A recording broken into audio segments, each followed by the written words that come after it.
마태복음 2장 1절부터 12절까지 말씀 돌아가며 읽겠습니다. 헤롯 왕 때에 예수께서 유대의 베들레헴에서 나심에 동방으로부터 박사들이 예루살렘에 이르러 말하되 유대인의 왕으로 나신 이가 어디 계시냐?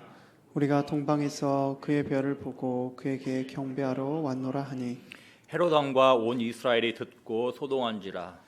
왕이 모든 대제사장과 백성의 서기관들을 모아 그리스도가 어디서 나겠느냐 물으니 이르되 유대 베들레헴이오니 이는 선지자로 이렇게 기록된 바 또 유대 땅 베들레헴아 너는 유대 고을 중에서 가장 작지 아니하도다. 내게서 한 다스리는 자가 나와서 내 백성 이스라엘의 목자가 되리라 하였음이니이다.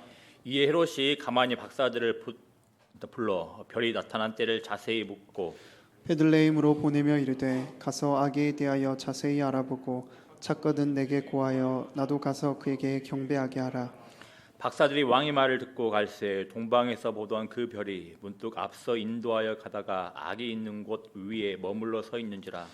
그들이 별을 보고 매우 크게 기뻐하고 기뻐하더라. 집에 들어가 아기와 그의 어머니 마리아가 함께 있는 것을 보고 엎드려 아기께 경배하고 보배압을 열어 황금과 유향과 몰약을 애물로 드리니라. 그들은 꿈에 헤롯에게로 돌아가지 말라 지시하심을 받아 다른 길로 고국에 돌아가니라. 아멘. 마태복음 1장에서 아기 예수 탄생과 관련한 이야기가 요셉과 마리아를 중심으로 펼쳐졌다면 이제 2장에서는 그 범위가 넓어지고 있습니다. 이제 아기 예수 탄생 이야기는 온 예루살렘, 유대 땅, 더 나아가 이방 땅을 바라보며 펼쳐지고 있습니다. 동시에 아기 예수의 신분이 구체적으로 어떤 자인지가 이제 2장에서부터 드러납니다. 물론 1장의 족보를 통해서 아기 예수가 유대인들의 입장에서 어떤 신분을 가진 자인지 밝히고 시작을 하지만 2장에서는 아기 예수의 탄생과 관련한 이야기를 통하여서 더 구체적으로 아기 예수가 누구인지를 이제 펼쳐가는 겁니다. 특히 오늘 본문 2장 1절부터 12절 본문은 특이하게도 유대인들이 아니라 이방인들을 통해서 아기 예수가 누구이신지 말하고 있습니다. 바로 이방인들인 동방 박사들을 통하여서 아기 예수가 누구인지 어떤 신분인지 드러나고 있는 겁니다. 오늘은 이 이방인들이었던 동방 박사들을 통하여서 드러나고 있는 아기 예수가 누구인지 살펴보고자 합니다. 물론 이미 우리는 수없이 이 사실에 대하여 들었지만 오늘은 의도적으로 동방 박사 중심으로 말하는 아기 예수가 누구인지에 대하여서 주목을 하고자 합니다. 그리고 이 아기 예수에 대하여서 우리는 어떤 반응을 해야 하는지 살펴봅니다. 오늘 본문 1장을 보면 아기 예수가 태어난 시간적 배경이 헤롯 왕 때임을 가르쳐 줍니다. 이 헤롯 왕은 혈통을 중요시하는 유대인들의 입장에서는 이질적인 왕입니다. 왜냐하면 기록에 따르면 헤롯 왕은 이두메 출신이기 때문입니다. 이두메는 헬라 사람들이, 그리스 사람들이 에돔을 가리켜 지칭하는 표현이라고 합니다. 따라서 헤롯 왕은 자신에 대한 유대인들의 안 좋은 평판을 약화시키기 위해서 유대인들의 주요 관심사라 할 수 있는 예루살렘 성전을 확대 건축하는 모습도 많이 보입니다. 그렇지만 동시에 헤롯 왕은 당시 이스라엘을 다스리고 있는 로마로부터 왕 칭호를 공식적으로 받은 자로서 친로마 정책을 많이 추구하기도 했습니다. 예를 들어서 헤롯 왕은 이스라엘 해안 지역에 있던 도시들을 만들었는데 이 도시들을 로마 황제 아우구스투스를 본따서 가이사랴라고 불렀다고 합니다. 그러니까 로마 황제로 불렸다고 합니다. 이렇게 헤롯 왕은 현재 정치적으로 외교적으로 유대인의 왕이었습니다. 그런데 오늘 본문 1절, 2절은 상당히 특이한 사실을 기록을 하고 있습니다. 베들레헴에서 태어난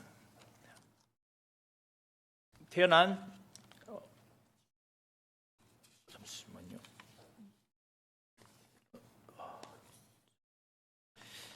베들레헴에서 태어난 아기 예수를 경배하러 동방으로부터 박사들이 예루살렘에 찾아왔다라는 겁니다. 여기서 동방은 페르시아 지역과 관련한 곳으로 보이고 박사들은 비범한 능력을 가지고 꿈을 해석하고 하늘에 천체의 움직임 등을 보고서 어떤 비밀들을 풀어내는 자들입니다.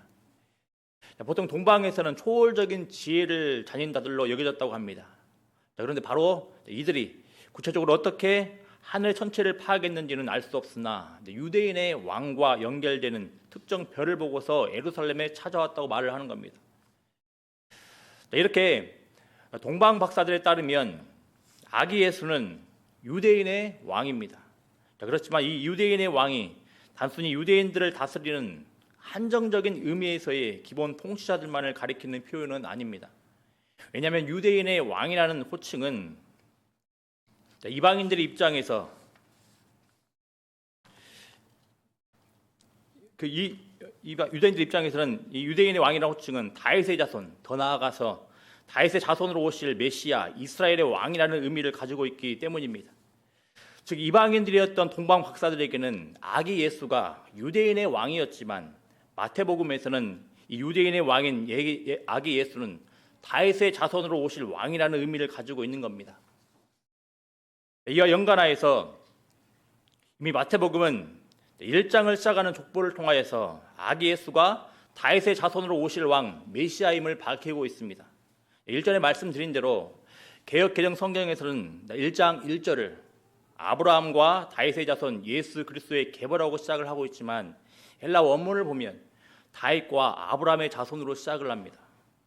영어 성경에서도 이런 점들을 살리어서 다윗이 먼저 언급되고 있습니다. 즉 족보에 따르면 아기 예수는 다윗의 자손으로 오신 이스라엘 왕 메시아라는 것을 가르쳐 주는 겁니다. 오늘 본문 1절 2절에서도 이와 연관된 내용이 넌지시 혹은 명확하게 언급되고 있습니다. 1절에 아기 예수께서 유대 베들레헴에서 태어났다고 하는데 이 또한 아기 예수가 다윗의 자손으로 오신 이스라엘의 왕임을 보여줍니다. 아시는 것처럼 베들레헴은 다윗의 조상들의 고향이었고 또 다윗은 이 베들레헴에서 왕으로 기름 부었습니다. 세워졌습니다. 이뿐만 아니라 동방 박사들이 예루살렘에 이르렀다고 하는데 이 또한 아기 예수가 다윗의 자손으로 오신 이스라엘의 왕임을 가르쳐 줍니다. 왜냐하면 구약 특히 사무엘서에서는 사무엘하 5장 9절이나 6장 10절 같은 부분에서는 예루살렘 성을 가리켜 다윗 성이라 부르기 때문인 겁니다. 다시 정리하면 이렇습니다. 아기 예수는 누구십니까? 다윗 자손으로 오실 이스라엘의 왕 메시아라는 겁니다. 마지막 때에 오셔서 악의 세력들을 심판하시고 자신의 백성들을 구원해 줄 이스라엘 왕 메시아라는 겁니다. 이런 관점에서 이제 3절에 나오는 헤롯 왕의 반응이 이해가 갑니다. 3절에 소동하다에 해당하는 헬라어 단어는 혼란스러워하다인데 공포에 막 떠는 상태를 묘사할 때 사용됩니다. 정치적 외교적으로 유대인의 왕이었던 헤롯은 새 왕이 태어났다는 소식, 특히 다윗의 자손인 이스라엘의 왕이 태어났다는 소식을 듣고서 자신의 권좌를 빼앗길까 봐 혼란스러우고 공포에 떠는 겁니다. 그래서 4절, 7절, 8절에 아기 예수의 출생지를 찾고 그의 행방을 쫓은 겁니다. 왜겠습니까? 자신의 권좌를 지키기 위하여서 아기 예수를 없애고자 했던 겁니다. 또 이렇게 다윗의 자손으로 오신 아기 예수와 이를 두려워하며 자신의 권좌를 지키려 하는 헤롯의 모습들을 생각해 본다면 온 예루살렘이 듣고 소동했다는 점도 이해할 수 있을 겁니다. 헤롯은 이미 자신의 권력을 지키기 위해서 많은 사람들을 죽인 걸로 유명합니다.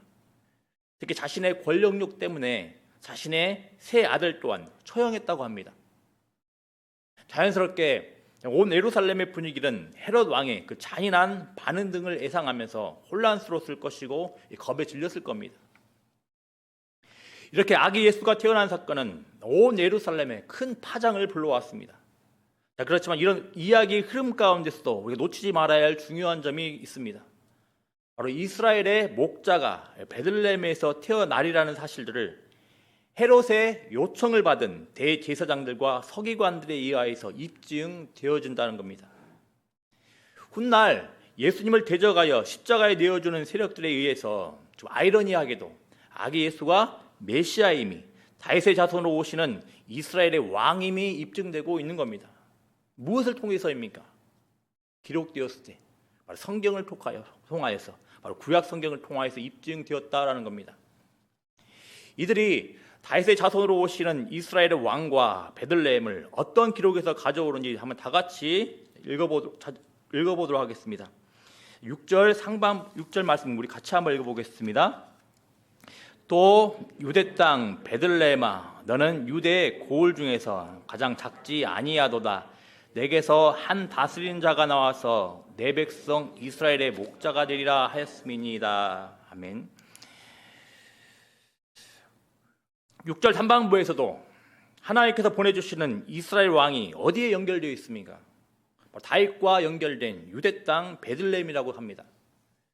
여기서 6절 상반부는 또 유대 땅 베들레헴아 너는 유대 고을 중에서 가장 작지 아니하도다. 이 상반부는 미가서 5장 2절 말씀을 인용한 것인데 이 중에서 강조점은 베들레헴이 가장 작지 않다라는 겁니다. 사실 베들레헴은 가장 작은 고을에 불과한데 왜 미가서는 또 오늘 본문 6절에서는 베들레헴이 가장 작지 아니하다라고 하겠습니까? 바로 이 베들레헴에서 태어날 다윗의 자손으로 오실 이스라엘의 왕 메시아이기 때문입니다. 온 이스라엘의 왕, 더 나아가 열방과 온 우주의 왕이신 예수로 인하여서 베들레헴 고을은 가장 작지 아니하다고 하는 겁니다. 이런 점들은 미가서 5장 2절 말씀에 그 전후 문맥을 보면 더 잘 알 수가 있습니다. 미가서 5장의 그 문맥은 아수르의 위협 가운데 있는 이스라엘의 그 상황을 보여주는데 미가 선지자는 이런 상황에서 이스라엘을 위협을 하고 있는 아수르의 손에서 베들레헴에서 태어날 자가 건져낼 것이라고 말을 합니다. 우리 같이 한번 읽어보겠습니다. 미가서 5장 6절 말씀 한번 화면에 있는 거 같이 읽어보겠습니다. 그들이 칼로 아수르 땅을 황폐하게 하며 니므롯 땅 어기를 황폐하게 하리라. 아수르 사람이 우리 땅에 들어와서 우리 지경을 밟을 때에는 그가 우리를 그에게서 건져내리라 그럽니다. 그래서 말하는 그가 베들레헴에서 태어날 자입니다. 그런데 중요한 점은 바로 이런 점들을 담고 있는 미가서 5장 2절 말씀이 지금 마태복음의 오늘 2장 6절과 연결된다라는 겁니다. 즉 다윗과 밀접한 관련이 있는 베들레헴에서 태어난 다윗의 자손 악의 예수가 이제 마지막 때 아수르로 대표되는 악의 세력들로부터 자신의 백성들을 건져주시는 분, 구원하시는 분이라는 겁니다. 이처럼 오늘 본문 6절 상반부 말씀이 악의 예수가 다윗의 자손과 연결되는 이스라엘의 왕임을 입증해 주는 것처럼 6절 하반부에서도 똑같이 다윗의 자손이 이스라엘 왕일 됨을 연결을 해줍니다. 6절 하반부에는 내게서 한 다스리는 자가 나와서 내 백성 이스라엘의 목자가 되리라고 이렇게 기록을 하고 있습니다. 이 또한 지금 악의 예수를 다윗의 자손과 연결시키고 있다라는 겁니다. 6절 하반부 말씀은 사무엘하 5장 2절 말씀을 인용한 것으로 보이는데 사무엘하 5장 2절 말씀은 다윗이 이스라엘 모든 지파의 왕이라는 사실이 언급되어 있고 특히 여호와께서 다윗을 하나님의 백성 이스라엘의 목자로 세우셨다는 사실들이 강조되어 있습니다. 즉 목자였던 다윗을 하나님께서 자신의 백성들을 다스리는 목자로 세우셨다라는 겁니다. 그래서 구약에서 보통 목자는 왕을 뜻하는 단어입니다. 문맥에 따라 목자는 곧 하나님께서 세우신 왕인 겁니다. 사무엘하 5장 2절 말씀에서도 하나님께서 다윗을 이스라엘의 주권자로 세우실 것이라는 내용이 나오는데 이 또한 목자는 곧 하나님께서 세우신 왕임을 가르쳐 주는 겁니다. 우리 같이 앞에 있는 화면 같이 읽어보겠습니다. 전에 곧 사울이 우리의 왕이 되었을 때에도 이스라엘을 거느려 출입하게 하신 분은 왕이시었고 여호와께서도 왕에게 말씀하시기를 내가 내 백성 이스라엘 목자가 되며 내가 이스라엘의 주권자가 되리라 하셨나이다 하니라 그럽니다. 이상 지금까지 살펴본 6절의 말씀 등을 통하여서 우리는 악의 예수가 어떤 자인지를 이해했습니다. 다시 정리하면 악의 예수는 어떤 자입니까? 다윗의 자손으로 오신 이스라엘의 왕, 목자, 메시아입니다. 이어서 악의 예수의 신분이 무엇인지 한 가지만 더 살펴보도록 하겠습니다. 자신의 권력욕 때문에 악의 예수를 없애고자 했던 헤롯 왕의 요청을 듣지 않고 이 동방 박사들은 자기들이 동방에서 보았던 별을 따라서 아기 예수가 있는 곳에 도착을 하게 됩니다. 동방에서부터 이 별이 가리키는 인물, 유대인의 왕으로 태어난 인물을 만난다는 생각에 동방 박사들은 매우 크게 기뻐하고 기뻐하였다고 합니다. 그러면서 이들은 아기 예수가 있는 집에 들어가서 아기께 엎드려 경배하였다고 합니다. 그리고 우리가 잘 알고 있는 황금과 유향과 몰약을 아기 예수께 드렸다고 합니다. 여기서는 다 살펴볼 수는 없고 동방 박사들이 아기 예수께 드렸던 예물들을 한번 살펴보겠습니다. 일반적으로 구약 성경에서 황금과 유향과 몰약은 매우 값비싼 물품들입니다. 그런데 특히 생각해 볼 것은 구약 성경에 이방인으로부터 이 황금과 유향과 몰약이 이스라엘의 유명한 한 왕에게 선물로 전해졌다는 사실들을 기억해 봐야 합니다. 바로 이방의 여왕이었던 스바 여왕입니다. 이 스바 여왕이 다윗의 아들 솔로몬 왕에게 이 물품 등을 선물로 주었던 사실입니다. 이와 연관하여서 이사야 선지자는 여호와의 때 이방 사람들이 여호와의 빛, 여호와의 영광이 임하여 영광스럽게 될 예루살렘에 찾아와서 금과 유향을 가지고 와서 찬송을 한다고 합니다. 우리 같이 한번 읽어보겠습니다. 이사야 60장 5절 6절 말씀입니다. 같이 읽어보겠습니다. 그때 내가 보고 기쁜 빛을 내며 네 마음이 놀라고 또 화창하리니 이는 바다의 푸가 내게로 돌아오며 이방 나라들의 재물이 내게로 옴이라. 허다한 낙타 미디안과 예바의 어린 낙타가 내 가운데에 가득할 것이며 스바 사람들은 다 금과 유향을 가지고 와서 여호와의 찬송을 전파할 것이며. 아멘. 여러분, 이 사실들이 가르쳐주는 바는 무엇이겠습니까? 역시 아기 예수가 다윗의 자손으로 오셔서 영광 받으시는 이스라엘의 왕임을 가르쳐주는 겁니다. 다윗의 아들이었던 솔로몬 왕에게 예물을 드렸던 스바 여왕처럼 이제는 이방 사람 동방 박사들이 아기 예수께 예물을 드리고 있는 겁니다. 동방 박사들은 마지막 때에 다윗의 자손으로 오신 이스라엘 왕 아기 예수께 엎드려 경배하는 이방 사람들의 모델인 겁니다. 지금까지 이미 중간중간에 아기 예수가 어떤 분인지 간략간략하게 정리하였지만 지금까지 살펴본 내용에 따르면 아기 예수는 어떤 분이십니까? 다윗의 자손으로 오신 이스라엘 왕, 목자, 메시아라는 겁니다. 그렇다면 왕으로 오신 이 아기 예수를 향한 마땅한 반응은 무엇이겠습니까? 바로 이방 사람들의 모델인 동방 박사가 아기 예수께 행했던 엎드려 경배하는 겁니다. 물론 오늘 본문들에 나오는 경배하다라는 단어에 해당하는 프로스키네오는 일반 왕과 같은 대상에 대한 존경을 표하고 경배하는 것들도 생각해 볼 수 있으나 지금까지의 내용들을 보면 일반 왕에 대한 존경, 경배의 의미도 분명히 있겠지만 더 나아가 어떤 신적 대상을 향한 의미도 가짐을 우리는 이해할 수가 있는 겁니다. 당연합니다. 아기 예수는 단순한 한 왕국의 왕이 아닙니다. 다윗의 자손으로 오신다는 것은 혈통적인 측면에서 연결된다는 점도 있겠지만 동시에 마지막 때 하나님께서 자신의 백성들을 위한 왕, 목자, 통치자로 보내신 메시아라는 사실을 가르쳐 주는 겁니다.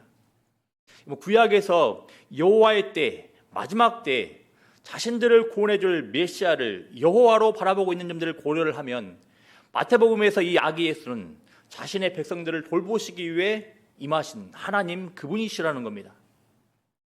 그렇다면 그분의 백성들로 부름받은 자들의 마땅한 반응은 바로 경배라는 겁니다. 적잖은 경우에 우리는 성탄절을 바라보면서 여러 가지 축하 공연을 준비를 합니다. 여러 가지 축하 행사들을 많이 합니다. 아기 예수의 생일을 축하하려는 의도로 말입니다. 물론 이 땅 가운데에서 우리와 같은 몸으로 오셨던 아기 예수의 태어나심을 축하한다는 것은 적절하고 반길 만한 모습입니다. 그렇지만 동시에 우리가 늘 잊지 말고 꼭 기억을 해야 될 것은 예수님은 그 무엇보다도 경배받으시기에 합당하신 분이라는 겁니다. 우리는 이 땅에서 살았던 위대한 인물들의 탄생을 기리고 기념하고 축하합니다. 그렇지만 그 누구도 아기 예수에게 사용된 엎드려 경배하다라는 표현이 사용된 경우가 없다는 점을 기억을 해야 됩니다. 이건 당연한 겁니다. 오늘 본문을 통해서 살펴본 아기 예수, 그리고 이 예수는 왕이십니다. 어떤 왕이십니까? 앞서서 목자는 곧 왕, 통치자임을 살펴봤습니다. 그런데 이 목자는 세상의 관점으로 봤을 때는 말도 안 되는 이상한 존재입니다. 왜 이겠습니까? 마태복음 9장 36절 말씀 우리 같이 한번 읽어보겠습니다. 무리를 보시고 불쌍히 여기시니 이는 그들이 목자 없는 양과 같이 고생하며 기진함이라 합니다.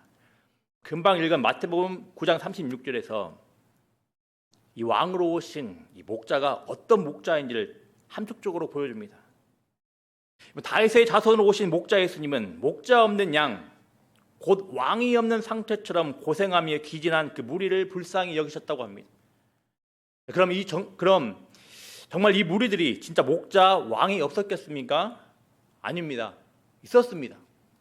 인류 역사 내내 사람들은 왕과 통치자를 가지고 있고 지도자를 가지고 있습니다. 그렇지만 어떤 경우에도 완벽하게 무리들의 황폐하고 피폐한 상태를 돌아볼 수는 없습니다. 왜 이겠습니까? 자신들의 죄 때문입니다. 그래서 이미 마태복음 1장 21절에서는 예수님의 본질적인 의미가 자기 백성을 그들의 죄에서 구원할 자라고 말하고 하고 있는 겁니다. 아기 예수는 이렇게 세상의 일반적인 왕이 아니라 자신의 백성들, 더 나아가 이방으로부터 돌아올 수많은 자들을 죄로부터 건져주시기 위한 유일무이한 이스라엘의 왕, 열방의 왕, 우주의 통치자인 겁니다. 아기 예수는 바로 죄에 빠져 고통당하는 자신의 백성들을 바라보며 창자가 끊어지는 것처럼 아파하셨던 긍휼의 목자인 겁니다. 자신의 백성들을 위해 자신을 십자가에 내어주시고 죄로부터 구원해 주신 긍휼의 왕인 겁니다. 자, 그렇다면 당연히 이 아기 예수를 향한 기본적이자 마땅한 반응이 무엇이겠습니까? 엎드려 경배하는 겁니다. 아기 예수의 탄생, 성탄절을 준비하면서 가장 기본적으로 당연히 주목해야 하는 것이 무엇입니까? 자신의 백성들을 향하여서 모든 긍휼을 십자가에 쏟으신 왕이신 예수의 긍휼을 알아가고 아기 예수 앞에 엎드려 경배하는 겁니다. 마지막으로 이 다윗의 자손으로 오신 이스라엘의 왕 아기 예수를 바라보며 한 가지 더 간략하게 살펴보겠습니다. 어떤 분들은 이렇게 생각을 합니다. 성경을 단편적으로 바라보고 이렇게 생각을 합니다. 아니, 이스라엘의 왕 아기 예수가 우리와 무슨 상관이 있단 말인가? 우리는 이스라엘 사람도 아니고 유대인도 아니고 한국 사람인데 무슨 상관이 있단 말입니까? 그렇지 않습니다. 분명 아기 예수는 다윗의 자손으로 오신 이스라엘의 왕이고 유대인의 왕이셨지만 그렇다고 해서 예수님의 통치가, 예수님의 긍휼이 특정 민족, 특정 사람들에게만 제한되어 맞춰져 있지는 않습니다. 아기 예수의 통치, 긍휼은 온 이방, 온 열방, 온 우주에 함께 임합니다. 우리는 이미 앞서 동방 박사들이 마지막 때 왕, 목자, 메시아에게 영광을 돌려드리는 이방인들의 대표 모델임을 살펴봤습니다. 그래서 이와 연관하여서 마태복음 28장 18절 19절에서도 예수님께서는 제자들에게 이렇게 말씀을 하시는 겁니다. 하늘과 땅의 모든 권세를 내게 주셨으니 그러므로 너희는 가서 모든 민족을 제자로 삼아 아버지와 아들과 성령의 이름으로 세례를 베풀고 이렇게 말씀을 하셨다라는 겁니다. 예수님의 통치와 예수님의 긍휼이 특정 민족, 특정 사람들에게만 제한되어 있습니까? 아니라는 겁니다. 예수님은 모든 민족에게, 모든 사람에게 관심이 있으십니다. 그들을 향하여서 모든 긍휼을 쏟기를 원하십니다. 그렇다면 아기 예수의 태어나심이 이렇게 참 하나님을 모르는 이방인들에게도 유익을 끼치는 것이라면 우리의 관심 또한 어디에 있어야 되겠습니까? 자신의 백성들을 모든 민족, 모든 사람으로부터 부르시는 예수님의 마음을 따라서 진짜 목자, 진짜 왕이신 예수님께서 이 땅 가운데 오셨던 이유와 목적을 증언을 해야 한다라는 겁니다. 왜 오셨습니까? 자신의 백성들을 죄로부터 구원하시고 참되신 왕, 목자의 통치 안으로 부르시기 위해서 이 땅 가운데 오셨습니다.